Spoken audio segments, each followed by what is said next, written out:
आइए सुनते हैं आज की कहानी घासीराम खजांची। धनपुर नगर में घासीराम नाम का एक महाकंजूस रहता था। वो राजा के दरबार का खजांची था। एक दिन वो घर लौट रहा था कि रास्ते में उसने एक आदमी को पूड़े खाते हुए देखा तो उसका मन मचल गया।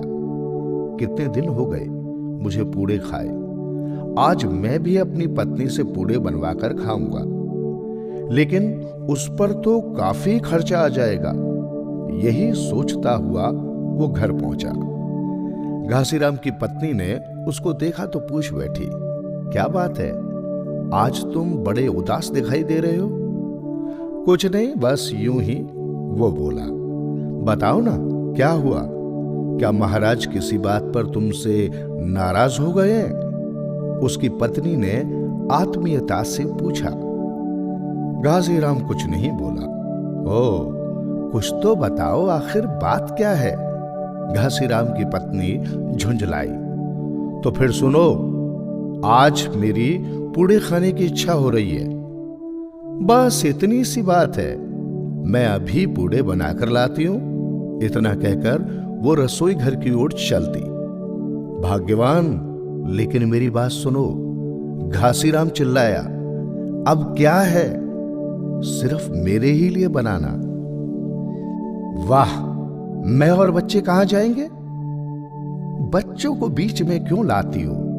रही तुम तो तुम्हारी इच्छा ही नहीं थी, इसलिए सिर्फ मेरे ही लिए बनाना। ठीक है।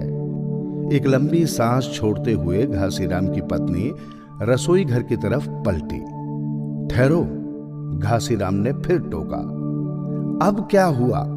सुनो, अगर तुम रसोई घर में पूड़े बनाओगी तो उसकी सुगंध पड़ोसियों के घर में भी जाएगी और फिर उन्हें भी पूड़े देने पड़ेंगे। इसलिए मैंने एक तरकीब सोची है। जरूरत की सारी चीजें छत पर ले चलते हैं, तुम वहीं पूड़े बनाना। कुछ देर बाद घासीराम और उसकी पत्नी जरूरत का सारा सामान लेकर छत पर आ गए। देखा, यहां कोई भी नहीं है। घासीराम प्रसन्न स्वर में बोला, तुम पूड़े बनाना शुरू कर दो। थोड़ी देर बाद घासीराम ने अपनी पत्नी से पूछा, बन गए पूड़े? बन तो गए, लेकिन ठंडे हो जाने दो। तभी एक भिक्षु वहां आ गया। उसने भी एक पूड़ा मांगा। घासीराम उठा और उसे भगाने लगा, मगर वो छत के दूसरे हिस्से पर पहुंच गया। इस तरह काफी देर तक भागम भाग होती रही। वो भिक्षु उसे छकाता रहा। अंत में घासीराम थक हार कर बैठ गया। उसने अपनी पत्नी से कहा, इसके लिए एक छोटा सा पूड़ा बना दो और इसे यहां से चलता करो। लेकिन वो जैसे ही छोटा पूड़ा बनाती, वो बड़ा हो जाता। घासीराम से रहा ना गया।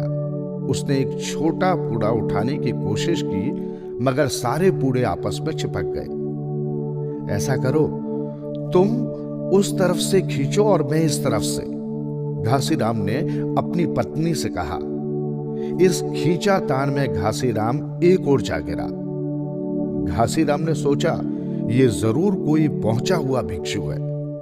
फिर उसने मन ही मन फैसला करके सारे पूड़े उस भिक्षु की ओर बढ़ा दिए। लो महाराज, जितने चाहो उतने खा लो। मुझे ये पूड़े अपने लिए नहीं, बल्कि भगवान बुद्ध और उनके शिष्यों के लिए चाहिए। वे मेरी प्रतीक्षा कर रहे होंगे। भिक्षु बोला। महात्मा बुद्ध, मुझे क्षमा करें। वो भिक्षु के चरणों में गिर पड़ा। मुझे पता नहीं था। उनके दर्शन करना चाहते हो तो मेरे साथ चलो, भिक्षु ने कहा।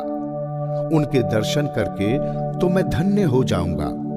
मुझे वहां अवश्य ले चलो, घासीराम ने उससे प्रार्थना की। फिर उस भिक्षुक ने हाथ ऊपर किए तो वहां सीढ़ियां प्रकट हो गई। कुछ क्षण बाद ही वे भगवान बुद्ध के आश्रम में पहुंच गए।